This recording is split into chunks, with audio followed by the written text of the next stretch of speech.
Hi friends, welcome to Satyavathi kitchen. ఇవాళ మనం చేసే రెసిపీ పొట్లకాయ పెరుగు పచ్చడి. ఈ పొట్లకాయ ఒక కప్పు పొట్లకాయ మనకు కావాల్సిన షేప్లో తీసుకోవచ్చు. ఒక స్టవ్ పై కళాయి పెట్టుకొని ఆల్రెడీ కళాయిలో ఆయిల్ ఉంది ఫ్రెండ్స్. చిల్లీ మనకి కారానికి సరిపడిన చిల్లీ, మన టేస్ట్కి తగ్గంత చిల్లీ వేసుకొని నేను కొద్దిగా తీసుకుందాం అనుకున్నారు ఫ్రెండ్స్. ఇది చాలా ఘాటుగా ఉన్నాయి. 1/2 కేజీ టమాటాకు కూడా సరిపోయేంత ఘాటు ఉంది ఫ్రెండ్స్. ఈ చిల్లీని బాగా వేపుకోవాలి, పచ్చివాసన పోయేదాకా వేపుకోవాలి. ఈ పచ్చడి మాత్రం పాతకాలం వాళ్ళకి తెలుసు ఫ్రెండ్స్. ఈ కాలం వాళ్ళకి కొంతమందికే తెలుసు. ఈ చిల్లీలు వేగంగానే ఇందాక మనం తీసుకున్న పొట్లకాయ ముక్కలు మొత్తం వేసుకోవాలి.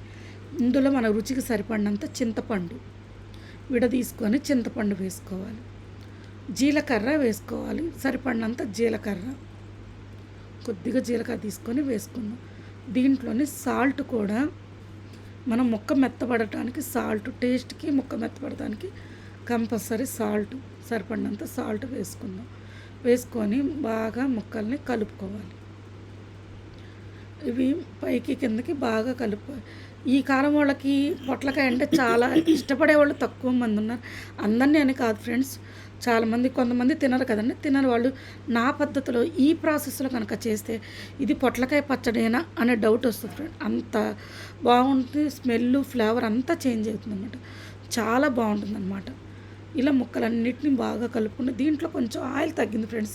మనం ఇందాక చిల్లీల వరకే కదా వేసుకున్నాం, కొంచెం ఆయిల్ యాడ్ చేసుకుందాం. పొట్లకాయలు మగ్గాలంటే కొంచెం ఆయిల్ ఉండాలి ఫ్రెండ్స్. కొద్దిగా ఆయిల్ వేసుకొని బాగా మగ్గనివ్వాలన్నమాట. ఇవి మంట మాత్రం ఎప్పుడు హైలో ఉంచొద్దు ఫ్రెండ్స్. లో కానీ సిమ్లో కానీ పెట్టుకొని బాగా మగ్గాలన్నమాట. సిమ్లో మగ్గితే ఏమవుతుందంటే ముక్క లోపలికల్లా మగ్గుతుంది అన్నమాట. ఇలా కానీ అన్ని వెజిటేబుల్స్ తినాలి ఫ్రెండ్స్. కాకపోతే పిల్లలు పొట్లకాయ అంటే నాకు తెలిసి ఈ కాలంలో చాలామంది ఇష్టపడట్లేదు. ఈ టైప్లో చేసి చూడండి, కంపల్సరీ తింటారు. ఇది చూసారా, ఇందాక నేను కప్ వేస్తే 1/2 కప్కి వచ్చేసింది. వీటిలో వెల్లుల్లిపాయలు అంటే కొన్ని పోపుకి, కొన్ని ఇందులో వేసుకొని చేసుకోవాలన్నమాట. వీటిని మనం ఫైన్గా గ్రైండ్ చేసుకుందాం. మనం మిక్సీ పట్టుకుంటే ఈ మాదిరిగా ఉంటుంది. దీంట్లో మస్ట్ అండ్ షుడ్ పెరుగు, కంపల్సరీ పెరుగు. ఎందుకంటే పొట్లకాయ పెరుగు పచ్చడి కాబట్టి కంపల్సరీ పెరుగు అనమాట. అంటే మనం పెరుగు అంటే కొంచెం ఎక్కువ వేసుకోవచ్చు, కొంచెం తక్కువ వేసుకోవచ్చు, మన ఫ్లేవర్ని బట్టి, టేస్ట్ని బట్టి.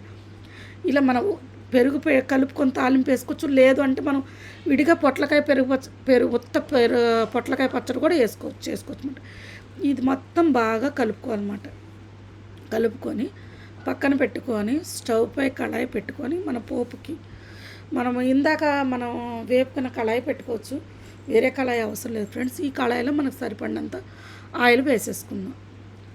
ఆయిల్ కొంచెం హీట్ అవనిద్దాం. ఆయిల్ హీట్ అవ్వగానే ఇందులో పోపు దినుసులు, మనకు సరిపడినన్ని పోపు దినుసులు వేసుకోవాలి. పోపు దినుసులు బాగా వేపుకోవాలన్నమాట. ఇవి కొంచెం పోపు దినుసులు వేగాలి. ఈ పోపు దినుసులు వేగేలోపు మనం ఇందాక సగమే వెల్లుల్లిపాయలు చట్నీలు వేసాం కదా ఫ్రెండ్స్. ఆ సగం వెల్లుల్లిపాయలు ఏంటంటే మనం కచ్చాపిచ్చ కోరుగా దంచుకోవాలన్నమాట. ఈలోపు పోపు వేగుతుంది. ఇవి కొంచెం వేగినాయి ఫ్రెండ్స్. ఇప్పుడు మనం ఏంటంటే వెల్లుల్లిపాయలు మనం ఇందాక కొన్ని చట్నీలు వేసాం కదా, కొన్ని దీంట్లో వేసుకుందాం. ఇప్పుడే కొంచెం కరివేపాకు వేసుకుందాం. చట్నీ కదా ఫ్రెండ్స్, కొంచెం ఇంగు వేసుకుంటే మనకు రుచికి, స్మెల్కి బాగుంటుంది అన్నమాట. కొంచెం ఇంగువ యాడ్ చేసుకుందాం. పసుపు ఇందాక చట్నీలో యాడ్ చేయలేదు కదా ఫ్రెండ్స్, కాబట్టి ఇందులో యాడ్ చేద్దాం. చట్నీలో యాడ్ చేస్తే ఏమొస్తుందంటే పచ్చివాసన వస్తుంది. ముక్కలు వేస్తే ఫ్లేవర్ మారిపోతుంది కాబట్టి చట్నీలో మనం పోపులో వేసుకుంటే బాగుంటుంది. ఈ పసుపు, ఈ వెల్లుల్లిపాయ, కరివేపాకు, పోపు దినుసులు అన్నీ బాగా వేగనివ్వాలి. ఇవి కొంచెం వేగింది అనుకోండి బాగుంటుంది.